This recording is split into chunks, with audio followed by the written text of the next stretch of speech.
रहमतों और बरकतों का तूफान खड़ा हुआ है।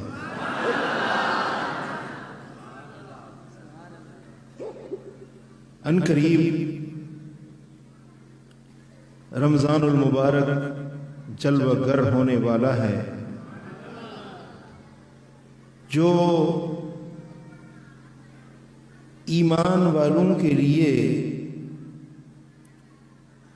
अल्लाह की रहमत की सौगात है। वो रमज़ान का मुबारक महीना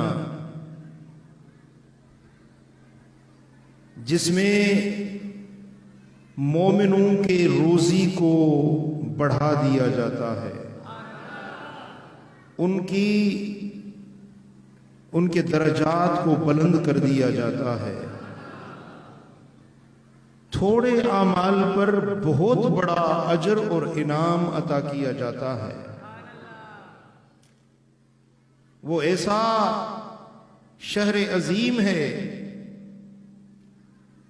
कि जिसकी तारीफ और तौसीफ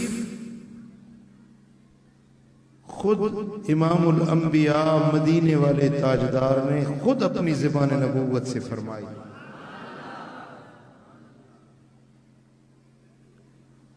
आप फरमाते हैं, इदा दखल रमदान फुत्तिहत अबवाबुल जन्नह व खुल्लिकत अबवाबुन नार।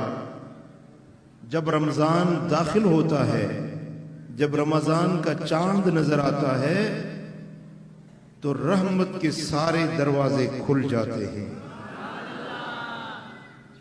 और जहन्नम के सारे दरवाजे बंद हो जाते हैं। कहर गज़ब के दरवाजे बंद हो जाते हैं और अताओं और सखाओं के दरवाजे खुल जाते हैं। वह सुलसिलत शयातीन, जो शयातीन हैं उनको जंजीरों में कैद कर दिया जाता है। जो नेकी से रोकने वाले हैं, अच्छे कामों से मना करने वाले हैं, उन शयातीन को कैद कर दिया जाता है ताकि ईमान वाले आजाद होकर अल्लाह की बंदगी करें। अब ये दिगर बात है कि 11 महीने उसके साथ रह रह कर बाज आदमी शैतान की सिफतें अपना लेते हैं। सवाल